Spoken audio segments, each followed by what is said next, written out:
Bismillahirrahmanirrahim. Assalamualaikum warahmatullahi wabarakatuh. Berjumpa kembali teman-teman di channel kita ya, Mas Tio KDR.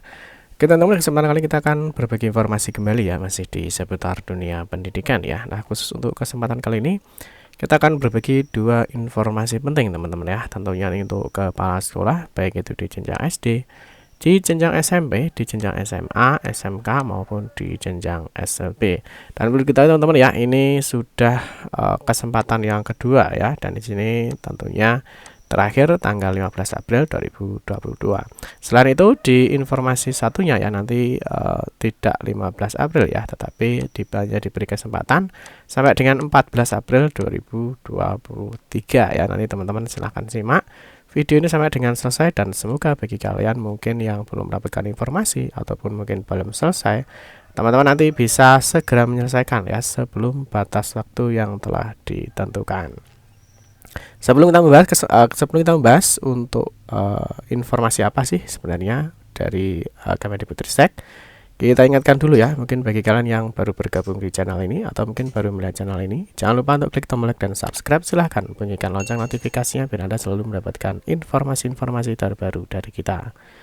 Bagi kalian yang suka membaca berita, silahkan kunjungi saja di laman resmi kita, mastiokda.com. Di sini kita akan berbagi informasi khususnya di seputar dunia pendidikan. Oke, kita lanjutkan teman-teman ya. Jadi ada dua informasi penting tentunya dari Kemendikbudristek ini untuk di semua sekolah. Yang pertama, kita akan mengingatkan kembali ya bahwa tentunya Bapak Ibu sudah tahu ya bahwa kemarin itu ada update data ya di Dapodik, yang mana untuk update data ya kemarin ditutup tanggal 31 Maret 2022 ya. 2023. Nah, ternyata teman-teman di sini di tanggal 5 April 2023 di sini ada informasi lagi ya dari Kemendikbudristek ini terkait dengan perpanjangan pembaruan data pendidikan ya tahun 2023. Nah, di sini kalau kita lihat di dalam surat edaran resmi ya teman-teman, di sini sehubungan dengan surat Sekretaris Jenderal Kemendikbudristek nomor 7245 ya. Kalau kita lihat ini adalah 7245, ini yang sebelumnya.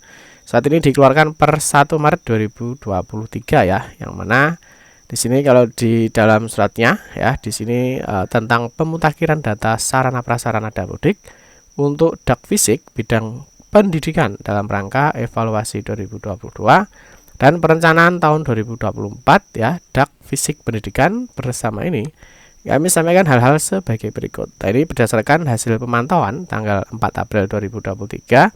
Ini jumlah satuan pendidikan yang telah melakukan pemutakhiran dan pengunggahan data dalam data pokok pendidikan atau Dapodik ini sebanyak 52.350 satuan pendidikan atau 18,33% dari total satuan pendidikan. Jadi masih sangat sedikit teman-teman ya kalau kita lihat dari rasio persennya ya. Yang kedua, selanjutnya proses verifikasi hasil pembaruan data oleh Dinas Pendidikan telah terverifikasi ini sebanyak 78,63% dari total data yang telah diunggah. Berikutnya, data Dapodik merupakan dasar untuk perencanaan kebijakan-kebijakan pendidikan termasuk di dalamnya Dakfisik pendidikan. Ini mengingat butir 1 dan 2 bahwa jumlah data yang masuk masih sangat rendah, maka perlu adanya perhatian dari satuan pendidikan dan dinas pendidikan untuk memastikan pemutakhiran dan verifikasi Dapodik. Nah, di sini poin pentingnya ya bahwa berkenaan dengan hal tersebut kami memberikan waktu perpanjangan untuk pembaruan Dapodik tahun 2023 dalam rangka perencanaan Dakfisik tahun 2024 hingga 15 April 2023. Jadi teman-teman segera di cross check ya, mungkin data Dapodiknya mungkin ada yang belum diupdate atau mungkin ketika teman-teman melaksanakan di upload data ya di Verva SP mungkin ada yang belum selesai ya, silahkan diselesaikan sebelum ya 15 April 2023. Teman-teman juga jangan lupa untuk mengunjungi sp.datadik.kemdikbud.go.id ya, karena misalkan ya di sekolah Bapak Ibu ya, di sini nanti setelah login bisa masuk di bagian Sarpras ya. Nah, di sini ada ruang dan juga ada bangunan ya. Di sini misalkan Bapak Ibu ini mungkin ada rusak ringan, rusak berat ataupun yang lainnya, ya nanti tentunya ada verifikasi datanya. Ya, tentunya kalau kita lihat di dalam surat edaran ini ya, di surat edaran sebelumnya, kalau kita lihat di poin C ya, jadi ada ketentuannya bahwa di sini apa namanya sesuai sorry bukan di poin C ya, di poin B ya. Nah ini di poin B ini ketika ada penilaian kerusakan ya, ketika ada penilaian kerusakan ya, maka Dinas Pendidikan melakukan evaluasi kondisi penilaian tingkat kerusakan bangunan di satuan pendidikan. Ini kalau misalkan ada kerusakan. Terus untuk penilaian tingkat kerusakan bangunan di satuan pendidikan, Dinas Pendidikan perlu bekerja sama ya dengan dinas yang menangani keciptakaryaan dengan menggunakan instrumen penilaian sesuai dengan format yang ditetapkan oleh Kementerian PUPR. Ya, jadi tentunya ada beberapa koordinasi kalau misalkan ada penilaian kerusakan di sekolah Bapak atau Ibu. Nah, format dapat diunduh pada halaman ini ya. Mungkin teman-teman semua juga tahu ya bahwa tentunya di sini ada format A, ada format B, ada format C ya. Di sini biasanya kalau di kerusakan sekolah ya, nah, di sini ada 3 form. Ini silahkan dipilih. Ini kira-kira itu yang sesuai dengan sekolah Bapak Ibu itu yang mana ya. Terus berikutnya setelah di sini ya. Nah, ini formnya sudah diisi. Terus hasil penilaian tingkat kerusakan bangunan sesuai format pada angka 2 ya. Jadi format angka 2 ini ada format angka 2 ya. Misalnya nanti kerusakannya berapa, nanti Bapak Ibu silahkan diisikan. Nah, di sini format angka 2 ini disahkan ya, disahkan oleh Dinas Pendidikan dan dinas yang menangani keciptakaryaan. Jadi artinya tentunya ada sekolah, ada sekolah, ada dinas dan juga ada apa namanya? Dinas yang menangani keciptakaryaan untuk validasi penilaian kerusakan bangunan di sekolah Bapak Ibu. Terus yang terakhir teman-teman di poin 4 ya, ini satuan pendidikan. Jadi setelah hasilnya ditandatangani atau disahkan ya oleh Dinas Pendidikan dan Keciptakaryaan, satuan pendidikan ini melakukan pemutakhiran data tingkat kerusakan bangunan dan mengunggah ya atau mengupload dokumen elektronik hasil penilaian pada angka 3 ini melalui laman sp.datadik.kemdikbud.go.id. Ya, jadi artinya ketika sekolah itu memang ada kerusakan bangunan itu tidak cukup diisi di Dapudik ya, artinya hanya ini kerusakannya berapa itu tidak bisa, tapi harus ada pengisian form yang harus diisi dan disahkan baru nanti diupload. Nah, baru nanti ya Dinas Pendidikan ini melakukan verifikasi ya kesesuaian hasil inputan satuan pendidikan dengan dokumen elektronik hasil penilaian. Jadi tentunya apa namanya di sini ya, nanti di sini kan ada beberapa kondisi ya. Nah, misalkan di perpustakaan ini kondisinya seperti apa. Ini tentunya diisi di Dapudiknya ya, kondisi bangunannya seperti apa. Terus di sini juga ada berkas-berkas lainnya yang dilampirkan. Jadi berkasnya ya. Nah, ini kalau misalkan tidak ada kerusakan ya berarti tidak perlu mengisi form ya, tidak perlu mengisi form 2.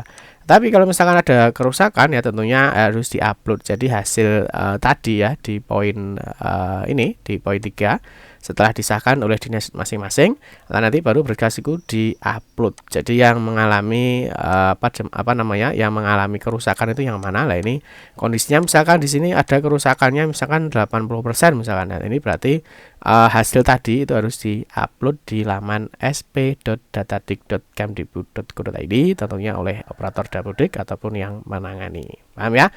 Terus yang informasi kedua, ini jangan lupa ya bahwa ini terakhir 15 April 2023 ya. Selagi masih ada kesempatan, silahkan untuk dilakukan atau diselesaikan ya sebelum batas waktu yang telah ditentukan. Oke, untuk informasi yang berikutnya ini tentunya juga penting ya, ini untuk sekolah ya, untuk sekolah. Dimana ini untuk pendaftaran implementasi ya, implementasi kurikulum merdeka tahun ajaran 2023-2024. Nah, ini diperpanjang. Ini artinya untuk tahun depan ya, untuk ajaran baru. Jadi mungkin ada sekolah-sekolah yang mungkin saat ini ya belum memilih kurikulum merdeka ya. Nah, mungkin mau merubah ya, atau mungkin mau merubah yang pilihan atau kategorinya.